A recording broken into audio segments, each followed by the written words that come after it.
Fala aí, eu sou o João Vitor do Responde Aí e hoje vamos bater um papo sobre introdução a circuitos CA. Bora lá? Bom, para começar, imagina aqui que você tem um circuito em que você tem a nossa fonte de tensão que está ligada em paralelo a um resistor, um capacitor e a um indutor. Quando a gente falava lá de corrente contínua, a gente sabia que o nosso capacitor ele era carregado até que ele virasse um circuito aberto. O nosso indutor era carregado até que ele virasse um circuito fechado. E dessa forma a gente conseguiria resolver o nosso circuito. Agora, imagine que a gente saiu de corrente contínua e entrou em corrente alternada. Como que vai funcionar isso? Certo? Como que a gente vai achar a corrente em cada um dos nossos resistores, capacitores ou indutores? É isso que a gente vai ver hoje. Bora lá?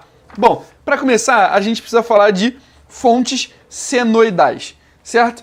A fonte senoidal ela basicamente é a mais usada e existem outros modelos, mas essa aqui é a mais usada, então é essa que a gente vai dar uma olhadinha. A fonte senoidal, ela tem a forma de uma senoide, certo? Uma onda aqui, ela tem uma certa fase, que é o quanto ela está saindo aqui de trás do nosso eixo de referência.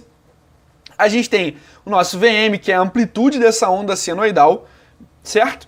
E toda vez que a gente tem uma onda senoidal, a gente pode escrever ela como VT, certo? Que é a nossa tensão, que ela fica em função dessa tensão máxima, que é essa amplitude aqui da onda senoidal, cosseno de ômega T. Ômega é a nossa frequência angular e a nossa fase inicial. A gente também tem que o período é igual ao inverso da frequência e a frequência angular é igual a 2πf. Bom, falando um pouco aqui do sistema brasileiro, né, elétrico, o nosso sistema brasileiro elétrico hoje, ele tem como frequência angular 377 radianos por segundo e como frequência normal 60 Hz. Então é 60 aí que a gente tem de variedade por segundo, certo? Então a gente vai ver agora o que acontece quando a gente liga esse tipo de fonte, certo? Em cada um daqueles elementos do circuito. Vamos começar então pelo resistor. Então a gente vai ter um circuito que é puramente resistivo, certo? A gente está aqui, a gente tem VT, I e a nossa resistência R. Para começar, a gente escreve o nosso VT, que é igual a VM cosseno de ômega T, mais a nossa fase. E a gente usa o quê? A nossa lei de Ohm, que diz que I é igual a V dividido por R. Então, dessa forma, a gente tem que a corrente em função do tempo vai ser igual a o nosso VT dividido por R, onde o nosso VT é V cosseno de ômega T mais a fase.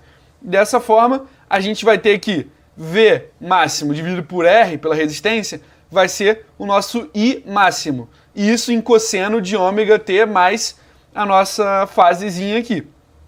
Então, a gente pode perceber que a amplitude da nossa corrente ela vai ser exatamente igual à amplitude da tensão dividida pela resistência. A gente também pode ver o quê?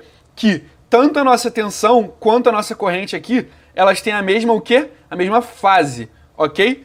E ter a mesma fase significa basicamente isso daqui, ó. A gente vai ter como gráfico, né, senoidal, isso daqui.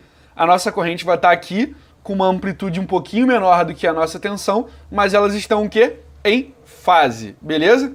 Bom, agora a gente precisa falar sobre a impedância. A impedância ela é a relação entre as amplitudes do sinal de tensão e do sinal de corrente de um circuito. Se ela é essa relação, significa que o módulo da impedância vai ser, na verdade, a nossa amplitude máxima de tensão dividida pela amplitude máxima de corrente dentro de um circuito.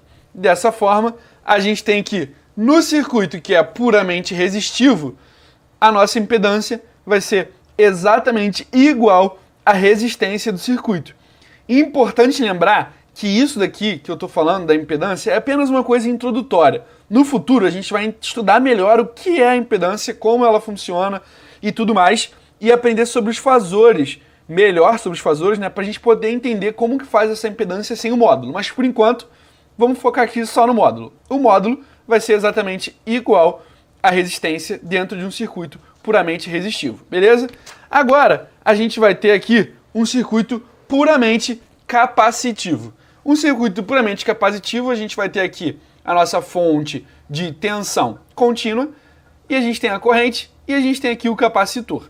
A gente vai ter o nosso VT, e esse VT vai ser igual a Vm cosseno de ômega t mais a nossa fase.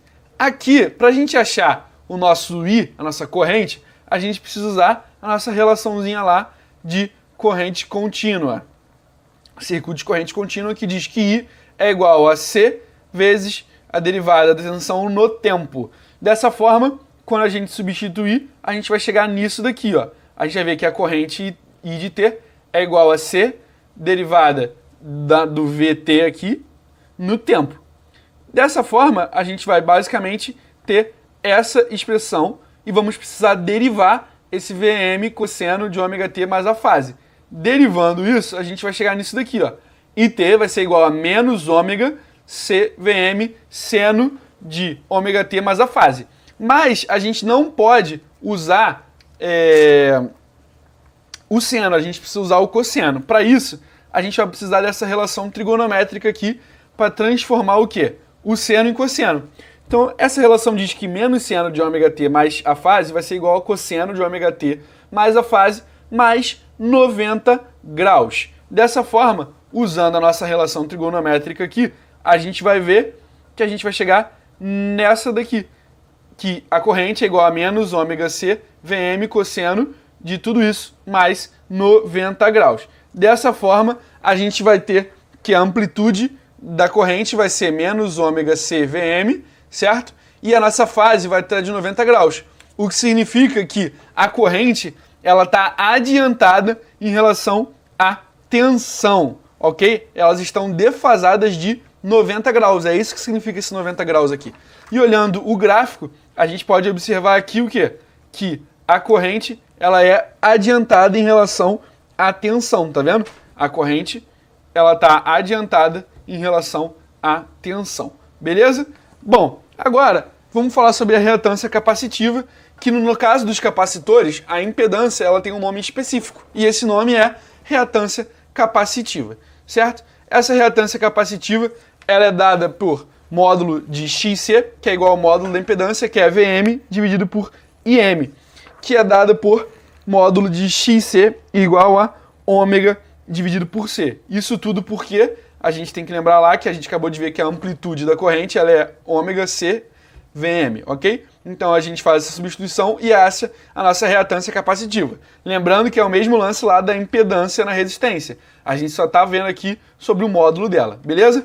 Agora a gente fala sobre um circuito puramente indutivo, onde a gente tem a fonte, a corrente e o indutor. A gente já tem a nossa fórmula da tensão, e aí a gente tem que a nossa corrente ela é dada por 1 dividido por L, que é a indutância, integral de V dt, certo? Então a gente vai usar essa fórmula aqui para chegar nessa expressão. I de t é igual a 1 dividido por L, integral de Vm cosseno de ômega t mais φ, isso tudo aqui dt. Ó, importante aqui, ó, dt. Beleza? Bom, agora a gente vai resolver essa integral e vai chegar nisso daqui, ó. I de t é igual a Vm ômega L dividido por ômega L vezes seno de ômega t mais φ. Lembrando que a gente precisa fazer uma relação trigonométrica para transformar esse seno em cosseno. Aplicando essa relação trigonométrica, a gente vai chegar exatamente nesse valor aqui, que diz que a corrente vai ser igual a Im cosseno de ômega t mais φ, isso tudo menos 90. Ou seja, a gente está vendo que a corrente aqui ela vai ser menos 90, ou seja, ela vai ser atrasada em relação à tensão e defasada de menos 90 graus. Olhando isso graficamente, isso vai ficar aqui, ó, com a corrente atrasada em relação ao quê? À tensão, tá vendo? Agora, a gente fala então da reatância indutiva, que no caso dos indutores é basicamente a impedância com o nome específico de reatância indutiva. Essa reatância indutiva ela é XL igual a impedância Z, que é igual a Vm dividido por Im. Lembrando que Im, no caso do indutor, ele é Vm dividido por ômega L, então a gente vai ter que XL é igual a ômega L como reatância indutiva. Beleza?